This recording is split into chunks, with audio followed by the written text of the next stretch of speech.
Because I said months ago that the whole brownie glazed lip thing and the clean girl aesthetic was a part of a larger issue, and so many people were like, oh, you're overreacting, it's just a style. And now we got people on the internet saying with their whole chest that elegant ladies don't do these number of things. Elegant ladies don't line their lips with brown liner and put on lip gloss.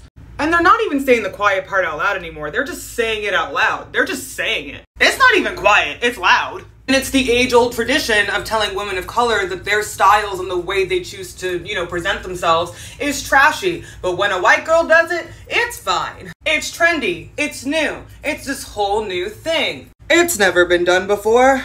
It's revolutionary. And I know there is a large number of people who will watch this video and still choose to not understand what I'm saying. And I don't care anymore because a lot of y'all are purposefully obtuse.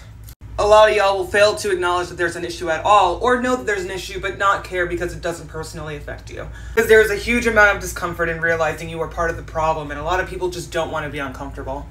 And when you spent your entire life being made fun of for how your hair comes out of your head, for how your lips naturally look, for how your brows naturally look, for how you naturally look, and then all of a sudden people are literally spending money to look like you, it makes you feel some kind of way.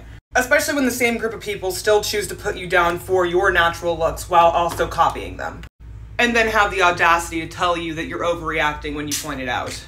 Because in reality, it's never just a hairstyle, it's never just makeup, it's never just lip gloss. It's the difference between getting respected as a human being or not. If we're taken seriously or not.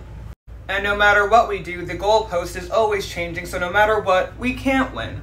And rinse and repeat, and rinse and repeat, and rinse and repeat. I mean, we also live in a world in which if a woman becomes too successful in her own right, she is no longer attractive and, dare I say, mid. But that's a different rant for a different day.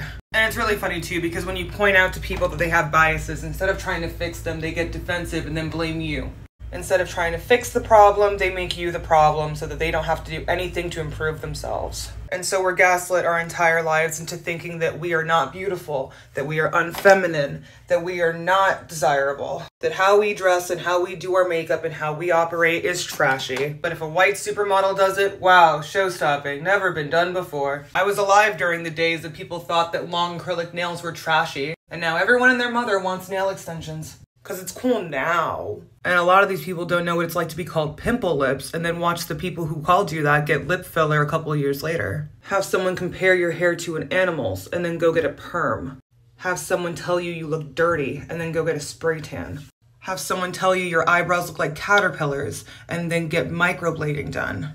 And then when you point it out, everyone tells you you're overreacting and it's just a style. When I spent the majority of my childhood ashamed of my features and wishing I could change them. And the people that will sit here and watch this video and say that I'm calling myself a victim or making myself a victim will never know what that feels like because the world has always been set up for them.